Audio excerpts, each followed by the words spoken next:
Chemistry मास्टरचा नमस्कार। आज आपण बघणार आहे थर्मोडायनॅमिक्सचे प्रॉब्लेम्स आणि त्याच्यापैकी आपण आता हा 13 नंबरचा प्रॉब्लेम बघतोय। ह्या प्रॉब्लेममध्ये काय सांगितलंय, calculate maximum work of expansion of 2 mole of N ideal gas. म्हणजे 2 मोल आयडियल गॅसचे दिलेत आणि त्याचं एक्सपान्शन होणार आहे। हे 2 mole of ideal gas was gas expand. आता एक्सपांड हा शब्द खूप महत्त्वाचा आहे। एक्सपांड म्हणजे काय तर समजून घ्या, म्हणजे समजा हा एक कंटेनर आहे आणि या कंटेनरमध्ये आपण गॅस भरला आहे आणि हा पिस्टन हा मागे जाणार आहे म्हणजे एक्सपान्शन होणार आहे। रिव्हर्सिबली आणि आयसोथर्मली, ज्यावेळेला रिव्हर्सिबली हा शब्द येतो त्यावेळेला डब्ल्यू मॅक्सचा फॉर्म्युला वापरायचा असतो आणि इरिव्हर्सिबली किंवा कॉन्स्टंट एक्सटर्नल प्रेशर आला असेल तर नॉर्मल डब्ल्यू जो आहे म्हणजेच कोणता, the W is equals to minus P delta V वाला फॉर्म्युला वापरायचा असतो। आता रिव्हर्सिबली आलाय याचा अर्थ आपल्याला कोणता फॉर्म्युला पाहिजे तर डब्ल्यू मॅक्सचा फॉर्म्युला आपल्याला वापरायचा आहे। आयसोथर्मली फ्रॉम इनिशियल कॉन्सन्ट्रेशन किती दिले तर इनिशियल व्हॉल्यूम किती दिले 10 metre cube to 20 metre cube आणि टेम्परेचर किती दिले 300 केल्विन। मग सुरुवात कशी करायची असते प्रॉब्लेमची तर गिवन लिहायचं असते। गिवन मध्ये आपण काय लिहिणार तर पहिल्यांदा V1 किती आहे, V1 सुरुवातीला 10 मीटर क्यूब आहे। V2 किती आहे तर V2 आहे 20 मीटर क्यूब। परत टेम्परेचर किती आहे तर 300 केल्विन आहे। परत R इज इक्वल्स टू त्यांनी दिले 8.314 जूल पर केल्विन पर मोल, हे तुम्हाला R दिलाय। नंबर ऑफ मोल्स दिले त्यांनी, बघा हे 2 मोल्स दिलेत, 2 मोल गॅस आपण ह्याच्यामध्ये भरलाय। आता आपल्याला हे गिवन झालं। परत आता काय करायचं आहे, काय फाइंड आउट करायचं आहे टू फाइंड, काय फाइंड आउट करायचं आहे टू फाइंड, हे बघा येत आहे calculate maximum work done. Maximum work done म्हणजे कोण, डब्ल्यू मॅक्स फाइंड आउट करायचं आहे। आता पुढे जायचं आपण, मग काय करणार आपण तर गिवन झाला, टू फाइंड झाला, फॉर्म्युला कोणता वापरायचा तर तो फॉर्म्युला असणार डब्ल्यू मॅक्सचा। डब्ल्यू मॅक्सचा फॉर्म्युला का वापरायचा तर रिव्हर्सिबल प्रोसेस आहे म्हणून। इथं एक्सपान्शन असेल, एक्सपांड असेल तर मायनस साइन येतं का तर डब्ल्यू मॅक्स मायनस येतो। Work done by the system on the surrounding expansion. मग इथं एक्सपान्शनसाठी formula 2.303 NRT log to the base 10 V2 upon V1।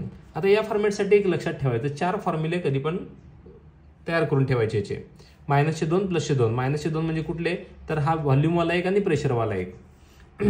आता कधी इथं पण लक्षात ठेवायचं की तुमचं कन्फ्युजन होत असेल V1 V2 मध्ये तर तुम्ही काय करायचं, मोठी संख्या वर छोटी संख्या खाली असं लक्षात ठेवलं तरी चालतंय। परत कॅल्क्युलेशन करूया। कॅल्क्युलेशन मध्ये W max is equals to काय -2.303, N किती आहे तुमचा 2, R किती आहे 8.314, परत T किती आहे 300 log to the base 10, V2 किती आहे 20, V1 किती आहे 10, 20/10 हे सॉल्व करायचं। -2.303 हा 300 इंटू 2 किती येतोय 600, 8.314 into log to the base 10, 20 divide by 10 किती येतोय 2, परत -2.303 इंटू 600 इंटू 8.314 इंटू 2चा लॉग किती येतोय 0.30 10। आता हे कुणाचं आहे तर हे 2चा लॉग आपण बघून लिहिला। आता आपल्याला काय करायचं, एक टास्क आहे 1 2 3 4 ह्या 4 व्हॅल्यूज आहेत ना, तर ह्या 4 व्हॅल्यूजचं आपल्याला मल्टिप्लिकेशन करायचं आहे। मग नॉर्मल फॉर्मॅटमध्ये मल्टिप्लिकेशन होत नाही, मग आपण लॉग टेबल वापरणार आहे। तर तुम्ही काय करायचं, जनरली हा 2.303 चा लॉग आणि हा 8.314 चा लॉग हा पाठ करून ठेवला तर बरं होईल, कारण प्रत्येक वेळेला ते लागणार आहे। आता याचा लॉग किती येतो, याचं कॅरेक्टरिस्टिक येतो 0 पॉईंट। आता 0 पॉईंट परत पुढे किती येतो 23/03 मध्ये बघितला तर तो येतो 3623। बघा बरं 23/03 मध्ये 23 आहे बघा इथं, 23/0 आणि 3 मध्ये बघा इथं 3 मध्ये किती आहे तर 3 मध्ये 6 आहे, म्हणजे 36 17 अधिक 6 म्हणजे किती येते 3623। परत प्लस 600चा लॉग बघायचा, कॅरेक्टरिस्टिक येतो 2 आणि 600चा लॉग म्हणजेच 60चा लॉग बघतो, 60चा आहे 7782 लॉग आहे। परत 8.31चा पण लॉग पाठ करून ठेवायचा। याचा जो काही कॅरेक्टरिस्टिक येतो तो 0 येतो आणि याचा 83चा 14 मध्ये बघायचा। 83 कुठे आहे बघा बरं तर 83 इथं आहे, 83चा 14 मध्ये, 83चा 1 आणि 4 मध्ये किती आहे मेन डिफरन्स तर 2 आहे, म्हणजेच 91 98 हा 91 98 हा आला।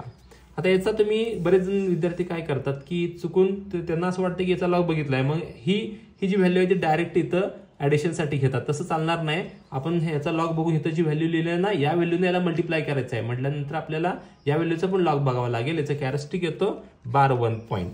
मग 12 पॉईंट 30चा 1 मध्ये लॉग बघायचा. मग 30चा 1 मध्ये लॉग किती येतोय, तर 30चा 1 मध्ये येतोय 4786 येतोय. आता या सगळ्यांची ॲडिशन करायची. किती येते, 3 4 5 7 5 11 आणि 8 19 1 8 1 8 16 24 25 26 27 28 28 आले. परत 7 1 6 6 7 1 21 22 23. परत 9 1 9 18 18 आणि 4 22 आणि 3 25 2. आता हे 2 2 4 4 मधनं 1 गेला 3 पॉईंट. आता ह्याचा काय बघायचा असतो, अँटीलॉग. आता अँटीलॉग बघताना 53चा 8 9 मध्ये अँटीलॉग बघायचा. मग अँटीलॉग बघा बरं, 53चा 8 9 मध्ये 53 कुठं आहे, हे बघा पॉईंट 53. 53चा 8 मध्ये 8 इथं आला. 53चा 8 मध्ये 8 9 मध्ये 8 आणि 9 मध्ये 7 म्हणजे याचा मेन डिफरन्स 7 आहे. 34 58 उत्तर आलं. 34 58 आणि 34 58 मी जेव्हा लिहितो ना, W max is equals to minus 34 58 जेव्हा मी लिहितोय त्यावेळी तुम्ही काय करायचं माहिती आहे का, तर एक डिजिट नंतर इथं बोट ठेवायचं आणि इथं बघायचं कॅरेक्टरिस्टिक किती आहे, तर 3 आहे. मग 3 डिजिट राईट साईडला मूव्ह करायचं. मायनस असतं तर लेफ्ट साईडला गेलो असतो. हे +3 आहे म्हटलं तर राईट साईडला यायचा. 1 2 3 म्हणजे पॉईंट नाही दिलं तरी चालतो. हे वर्क डन जूलमध्ये येतोय. झाला. डब्ल्यू मॅक्स आपला आला 3458. जे उत्तर दिले ते 3457.9 म्हणजेच 3458 उत्तर आलं. थँक्यू.